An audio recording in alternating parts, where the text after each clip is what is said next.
हमें Indian television पे invite करते हैं, तो जब भी इस तरह के हालात पाकिस्तान में होते हैं वो इसको पकड़ के ऐसे ऐसे क्वेश्चंस हमें करते हैं, हम एम्बैरस हो जाते हैं। यार ये देखो हमारा मुल्क ये कर रहा है, हम किस तरह क्या करें हम। बिल्कुल आपने ठीक कहा। सवाल करते हैं उसका हवाला वो देते हैं, हवाला देते हैं फलाने दिन फलाने वक्त ये ट्वीट हुई है या ये वीलॉग है, वो नाम बताते हैं लोगों के, तो हम क्या करें फिर। माय गॉड, और ये लोग बताना चाहते हैं। हिंदुस्तान ने भी एक एक्सपेरिमेंट किया, हमारे ऊपर हाइपरसोनिक उन्होंने सुपरसोनिक मिसाइल गिराए देखने के लिए कि क्या हम उसको डिटेक्ट कर सकते थे, और उन्होंने देखा कि हम नहीं कर सकते थे, हमें बाद में पता चला। तो जब तक आप अपने सिस्टम्स को, डिलीवरी सिस्टम्स को और डिटेक्शन एबिलिटी को इंप्रूव नहीं करते, आपके पास बेशक बम हो, उससे क्या फर्क पड़ता है? कोई फर्क नहीं पड़ता उससे। क्या होता है हिंदुस्तान से हम क्यों डरते हैं? हिंदुस्तान हमारे खिलाफ क्या कर सकते हैं? मेरे खिलाफ साजिश हो रही है, कोई मेरे खिलाफ साजिश, ये गाड़ी मेरे पीछे पीछे आ रही है। ये मैसेज दिया जा रहा है चीन को कि भी पाकिस्तान के अंदर कैपेसिटी नहीं है, डिटर्मिनेशन नहीं है, हिम्मत यानी बेसिकली स्किल ही नहीं है आपके इंटरेस्ट को प्रोटेक्ट करने के लिए। पाकिस्तान जो है इस वक्त, उसको क्या जरूरत है? उसको तेल की जरूरत है, उसको व्हीट की जरूरत है।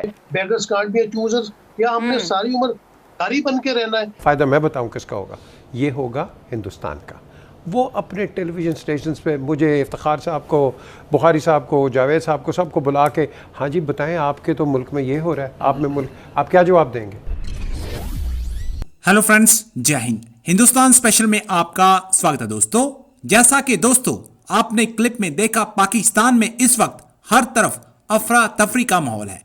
कोई पाकिस्तान में फौज के खिलाफ बोल रहा है और कोई अदालतों के खिलाफ। दरअसल पहले भी पाकिस्तान में मार्शल लॉ लगते आए हैं, लेकिन किसी ने भी फौज के खिलाफ उंगली नहीं उठाई। लेकिन इस बार मार्शल लॉ भी नहीं लगा और पाकिस्तानी आर्मी को शरेआम इमरान खान द्वारा गालियां दी जा रही हैं।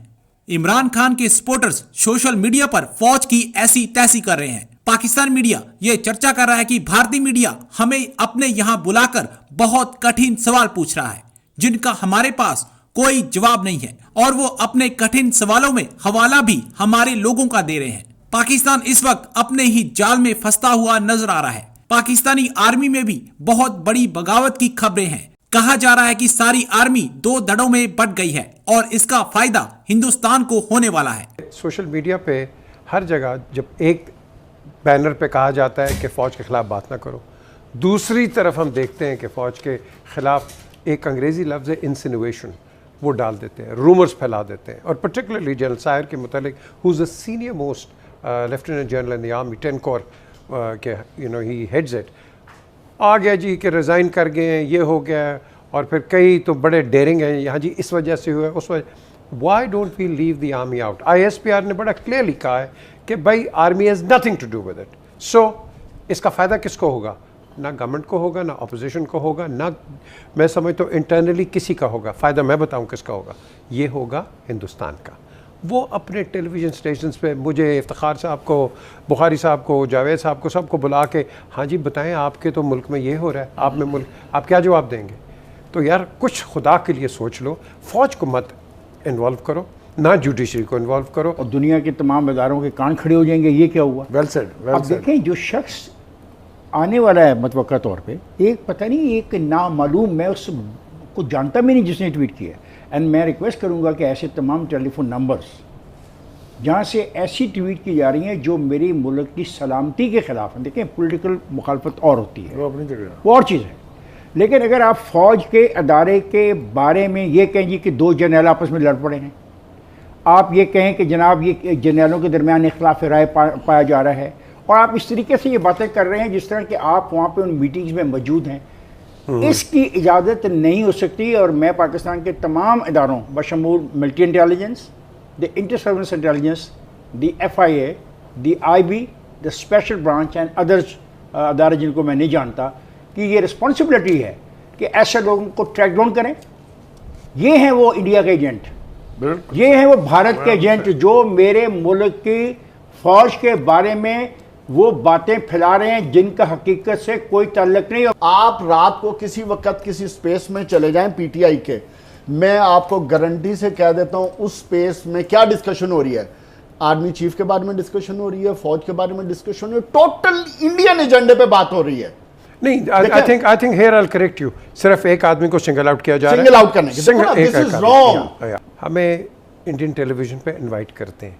तो जब भी इस तरह के हालात पाकिस्तान में होते हैं, वो इसको पकड़ के ऐसे ऐसे क्वेश्चंस हमें करते हैं, हम एम्बैरस हो जाते हैं। यार ये देखो हमारा मुल्क ये कर रहा है, हम किस तरह क्या करें हम। बिल्कुल आपने ठीक कहा। सवाल करते हैं, उसका हवाला वो देते हैं, हवाला देते हैं, या फलाने दिन फलाने वक्त ये ट्वीट हुई है या ये वीडियो है, वो नाम बताते हैं लोगों के। तो हम क्या करें फिर? एंड मैं रिस्पॉन्सिबल ठहराता हूँ तमाम इदारों को जिनको मैंने नाम लिया। ये आपकी रिस्पॉन्सिबिलिटी है। क्या होता है हिंदुस्तान से हम क्यों डरते हैं? हिंदुस्तान हमारे खिलाफ क्या कर सकता है? ये कर सकता है साजिश, और ये ऐसी खौफनाक साजिश कि एक आदमी जो नेक्स्ट लाइन जो उसमें तैनाती में खड़ा है उसका इस्तीफा दे दिया आपने। Stop this nonsense. कश्मीर पे हिंदुस्तान की पोजीशन को एक्सेप्ट करने का जो लॉलीपॉप है वो ये होगा, जो इंडिया ने पहले ही प्लान करके रखा है। उनका स्क्रिप्ट ये है कि वो कश्मीर को आर्टिकल 370 के बजाय 371 दे देंगे। तो जम्मू और कश्मीर को दोबारा स्टेटहुड देंगे। जो भी यूनियन टेरिटरीज हैं वो पहले दे देते, वो सिर्फ वेट कर रहे थे कि पाकिस्तान में कोई ऐसा रजीम आ जाए जिससे उसकी एक्सेप्टेबिलिटी हो। तो जब वो चीज़ होगी तो पाकिस्तान में एक आम आदमी को यह पैगाम जाएगा कि मौजूदा हुकूमत ने हिंदुस्तान से भी बहुत बेहतर नेगोशिएशन कर ली है, इकोनॉमिक हालात बेहतर कर दिए हैं। इसाक डार साहब का मुझे चंद दिन पहले पता चला था कि उनकी कोशिश है कि डॉलर को 165 के करीब जो है वो ले आए। तो जब डॉलर मिलेंगे, फ्लेक्सिबिलिटी होगी, तो डॉलर की प्राइस भी फॉल कर जाएगी। अफगानिस्तान में अफगान तालिबान की हुकूमत फॉल कर सकती है, उसके लिए कयास बढ़ सकता है। और पाकिस्तान में आप जैसे आपने देखा कि बलोच ये जो खातून से हमला करवाया गया, दहशतगर्द खुदकश हमला करवाया गया, अगर ये मैसेज दिया जा रहा है चीन को कि भी पाकिस्तान के अंदर कैपेसिटी नहीं है, डिटर्मिनेशन नहीं है, हिम्मत यानी बेसिकली स्किल ही नहीं है आपके इंटरेस्ट को प्रोटेक्ट करने के लिए। मालिक साहब कह रहे थे कि ये रेड एरिया, रेड गो नॉन गो एरिया है। देखिए न्यूक्लियर प्रोग्राम को कंटिन्यूसली इवॉल्व होना होता है। न्यूक्लियर कैपेबिलिटी, मिसाइल और बॉम्ब रखना कुछ भी मैटर नहीं करता अगर आपके पास उसको डिलीवरी सिस्टम ना हो। फिर अगर आपके पास डिलीवरी सिस्टम रिडंडेंट हो जाए, फिर आपको बेहतर डिलीवरी सिस्टम चाहिए होते हैं। जैसे हिंदुस्तान ने भी एक एक्सपेरिमेंट किया, हमारे ऊपर हाइपरसोनिक उन्होंने सुपरसोनिक मिसाइल गिराए देखने के लिए कि क्या हम उसको डिटेक्ट कर सकते थे, और उन्होंने देखा कि हम नहीं कर सकते थे, हमें बाद में पता चला। तो जब तक आप अपने सिस्टम्स को, डिलीवरी सिस्टम्स को और डिटेक्शन एबिलिटी को इंप्रूव नहीं करते, आपके पास बेशक बम हो, उससे क्या फर्क पड़ता है? कोई फर्क नहीं पड़ता उससे। आगे और पीछे थोड़ा सा इधर उधर करें, नोबडी कैन फाइंड आउट। ये झूठ है। ये एक पुट ऑन एक्ट है। देखिए बीबी, मैं आपको बताता हूं क्या हो रहा है। पाकिस्तान जो है इस वक्त, उसको क्या जरूरत है? उसको तेल की जरूरत है, उसको वीट की जरूरत है, उसको हथियार की जरूरत है। ये तीनों चीजें उनको वेस्ट से मिलते थे, वेस्ट से। सऊदी अरेबिया को मैं इंक्लूड करता हूं वेस्ट में। अब ये तीनों चीजें जो हैं उनको सस्ता मिलेगा, बेहतर मिलेगा, with less compromise from Russia and China.